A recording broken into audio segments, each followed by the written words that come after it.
Nice. Nice. Nice. Alhamdulillah. Okay semua. Nice ya. Ikan pertama untuk hari ni. Okay semua, hari ni aku nak try joran UL Sungai Hilang. Kita pairkan dengan reel Cast X. Kita pakai yang shallow spool tak dalam.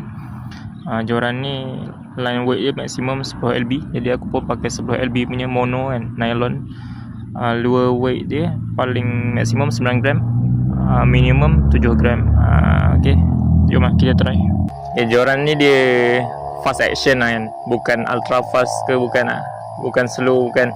Dia fast regular punya.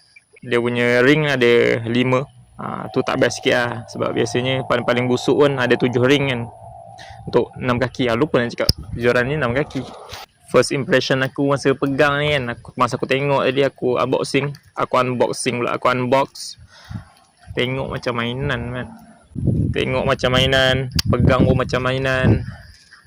Tapi bila dah pakai, okay lah, not bad.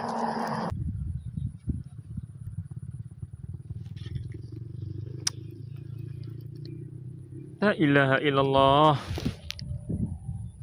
Sangkut apa? Jangan begini. Masya Allah. Biasa yang pemutahan gewang ni ikan je. Kalau biawak memang menyirap dah Ingat sangkut samai. Kalau sangkut samai memang tak terapung balik. Aduh.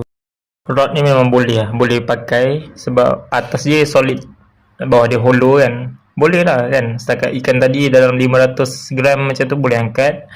Tapi tu lah, kalau kau nak beli kena jaga-jaga lah, sebab QC dia macam tak ada ni. Ni ada crack sikit ni, dalam setengah cm lah kan. Tapi still boleh pakai sebab dia punya tip nak masuk tu kan, bukan tip lah, dia punya yang nak insert tu panjang sampai ke sini.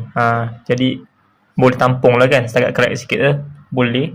Kalau kau boleh terima, kau beli lah, sebab harga rod ni pun berapa belas je, 18-19 ringgit je kan. Tapi tu lah, tadi silap aku, cuma aku tak ada leader ni kan. Tadi ada yang sedut, dia putuskan tali 10 pound aku ni. Tak apalah, esok lusa aku pakai leader. Okay.